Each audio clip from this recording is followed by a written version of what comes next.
Mercredi 3 novembre 2021, amis internautes de Guérita TV Monde, bonjour et bienvenue dans ce bulletin d'information. C'est tout de suite.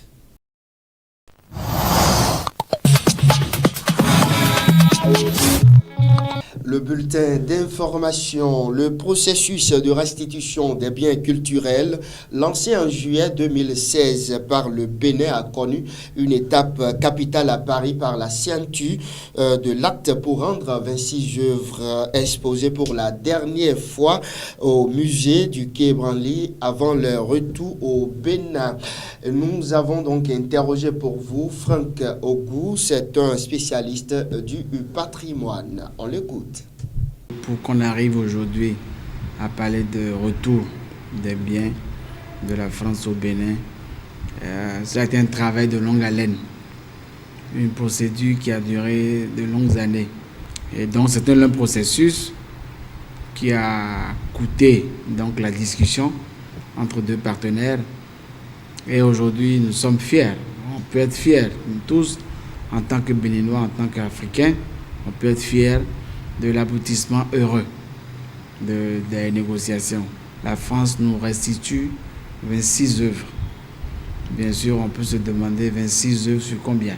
Ceci n'est pas la question, parce qu'évidemment, avoir 26 œuvres, c'est déjà une belle victoire pour le Bénin.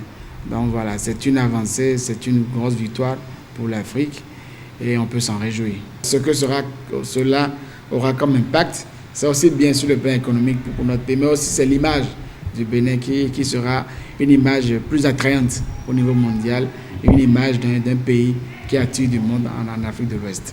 En temps normal, il ne devrait pas y avoir d'inquiétude sur la qualité des œuvres qui nous sont restituées. Dans le processus de restitution, il y aura un acte de cession de droit qui sera signé entre la France et le Bénin.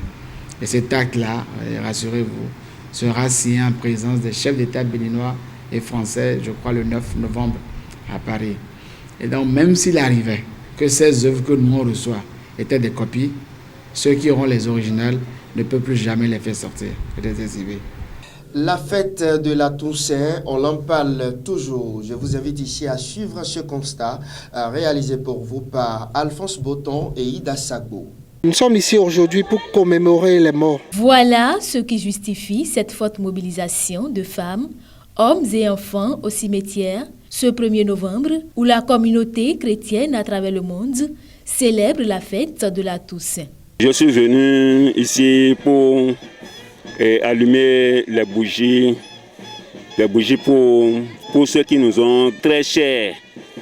Donc nous sommes venus aujourd'hui pour être en communion de prière avec eux, pour se souvenir d'eux, pour que Dieu leur accorde le royaume des cieux et que Dieu les accueille, que la terre leur soit toute légère, que Dieu leur pardonne aussi leurs péchés. C'est avec des gerbes de fleurs, bougies, prières, recueillements et autres que ces croyants ont rendu hommage à leurs parents défunts.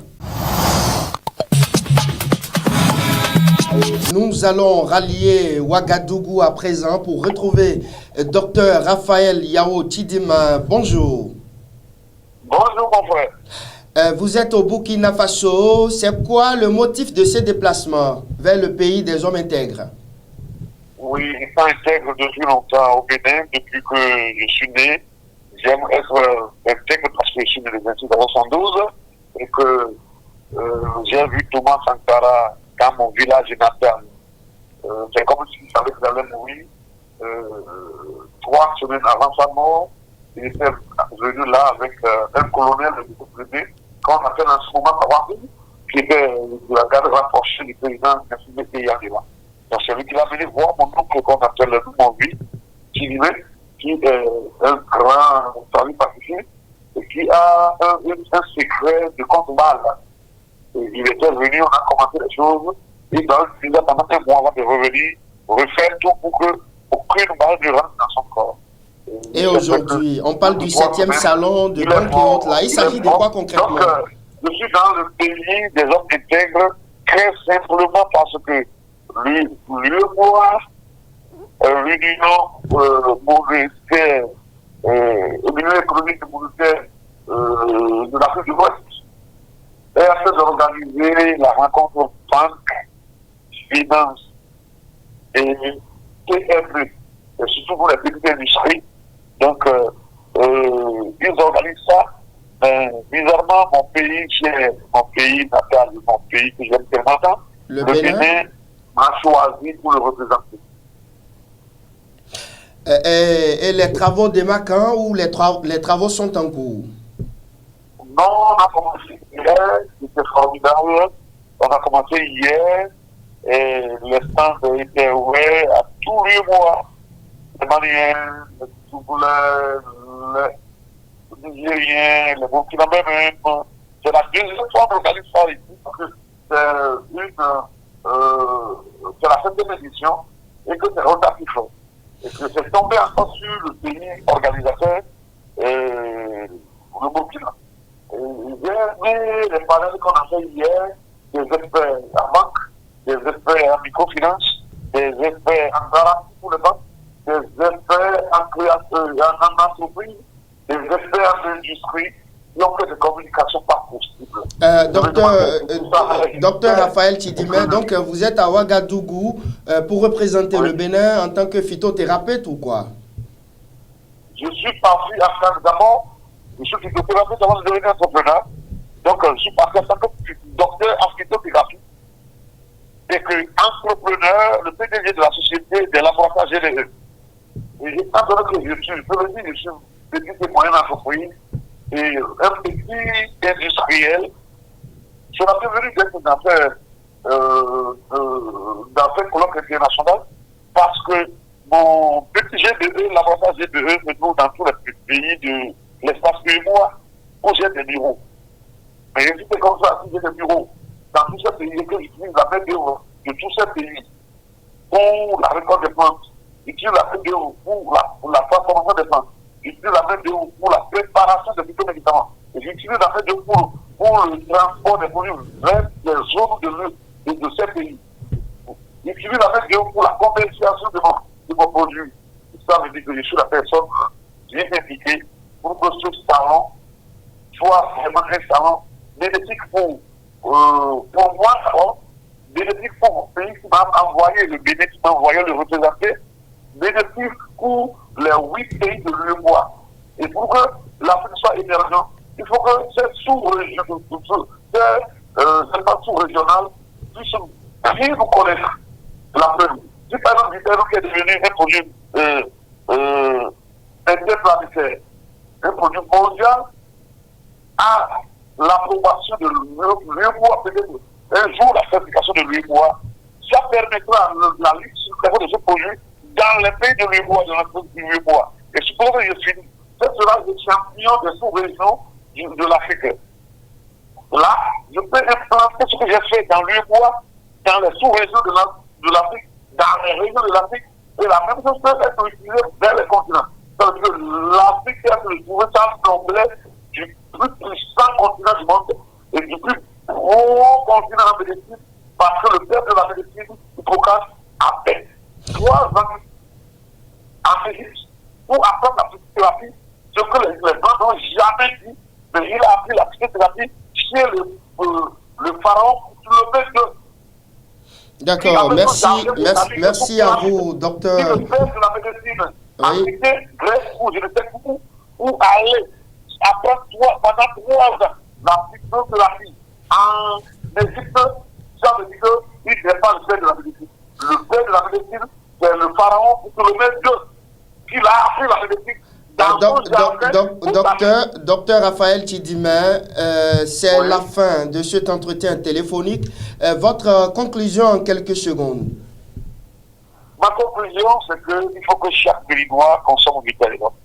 Il faut que les grossistes béninois, comme UNIFA, Promo, UNIFAM, Medifarm, et j'ai oublié le nom de l'ancien Caméra, les 5 là, acceptent Gitairon et distribuent pour sauver l'humanité. Gitairon est devenu un produit interplanétaire. Et que pour vous dire, au sommet des pharmacies, au forum, au 21e forum des pharmacies, des pharmaceutiques africains qui était passé à Abidjan, le seul stand où les produits qui sont amenés sont terminés, c'est le stand de Vitaïron. Moi, j'étais parti là-bas parce que j'ai appris. J'étais recommandé par l'Union africaine à assister un forum pharmaceutique africain. Et bizarrement, c'était le seul phytothérapeute dans les 317 stands donnés au laboratoire. Et bizarrement, le thème de ce forum est que comment on peut mettre en communion les biomédecines modernes comme traditionnelles africaines pour lutter contre Covid-19. Et Vitaïron, le 31 décembre 2021, reçoit la médaille d'or et le tableau d'honneur de l'Université de Lomé par l'entreprise du point focal de la physiothérapie CAMES, le professeur Générique Koudova Kofi et le professeur Esther Emmanuel, le professeur Méda, tous ceux-là qui ont travaillé avec le professeur Bakawila, le vice-président de l'université, qui ont travaillé pour que ce fameux produit soit reconnu comme la seule et unique solution pour le traitement de Covid-19. D'accord. Et moi-même, en l'associant, j'ai pu soigner en Côte d'Ivoire au moins 4 personnes pharmaciennes. Ce que je sais, c'est quoi? C'est que les 4 personnes qui ont utilisé Vitaïron, d'Ivoire, qui ont fait le test avant de rentrer dans le programme, qui ont fait le test. Donc, les 4 personnes qui sont pharmaciens de l'Afrique, qui sont mariés, un Sud-Africain, un Burundais et un Ougandais. Docteur Raphaël Yao Tidimé, on va y revenir. La régie me fait signe déjà. L'heure est impartie. On va y revenir certainement. Merci à vous également, docteur Raphaël Yao Tidimé. C'est la fin de cet entretien téléphonique. Nous allons poursuivre l'émission La Trottinette dans un instant.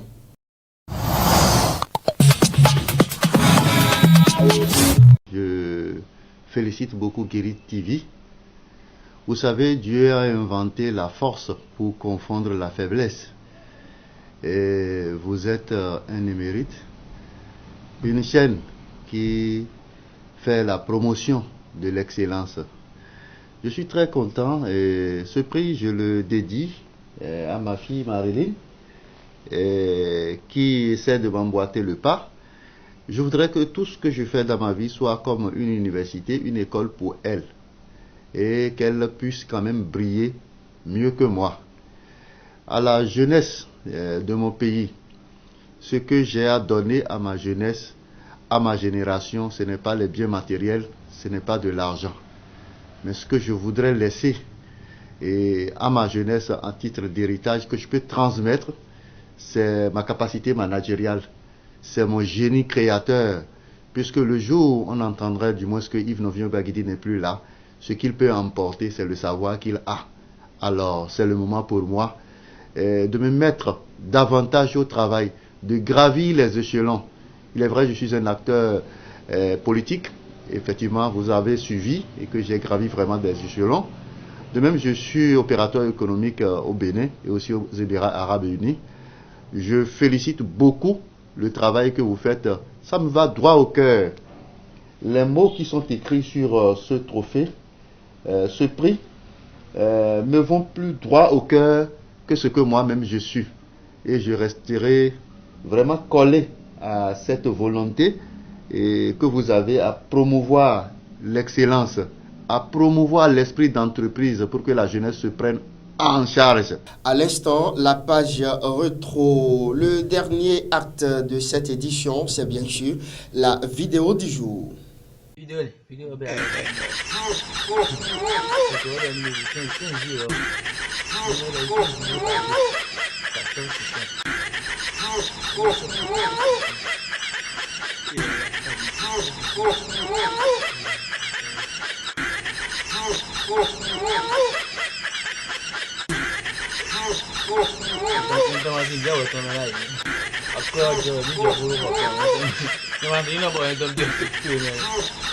Voilà, nous rions tous les jours sur Guérite Divimonde. C'est aussi ça, l'information dans la bonne ambiance dans l'information. Mesdames et messieurs, merci à vous et à demain jeudi pour le dernier numéro de la trottinette pour le compte de cette semaine.